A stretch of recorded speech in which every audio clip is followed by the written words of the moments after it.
Spiritual exhaustion isn't just burnout, it's your soul trying to breathe.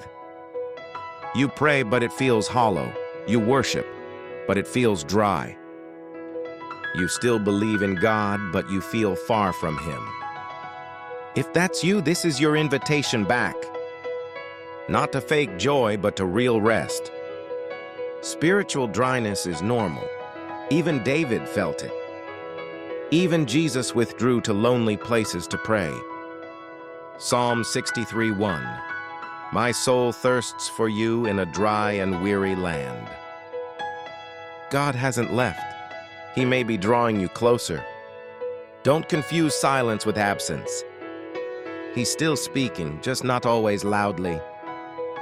Dryness grows when identity fades. You are not your feelings. You are who God says you are. John 1:12. To those who believe, He gave the right to be children of God. You're not forgotten. You're not forsaken.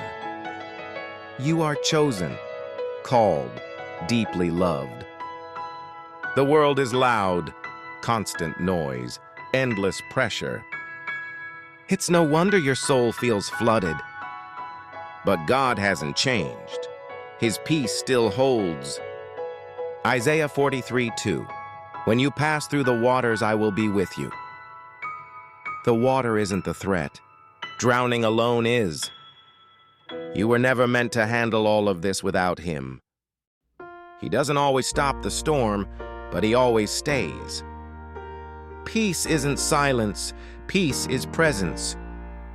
So if the noise won't stop, stay close to the one who never leaves. Dry seasons don't last forever. The same God who met you before will meet you again. He never leaves you in the wilderness without water. He is the living water, and He's still flowing toward you. You don't have to feel full to come back. You just have to come thirsty. God is still inviting you home. If your soul is tired, He's not ashamed of you. He's waiting for you. You don't need to find your way back. He's already coming to find you. He restores your soul. That's His promise and His pattern. If this spoke to you, share it with someone who feels spiritually dry. Subscribe for more biblical encouragement like this every week. This is Unshaken. Stay rooted, stay faithful, stay close.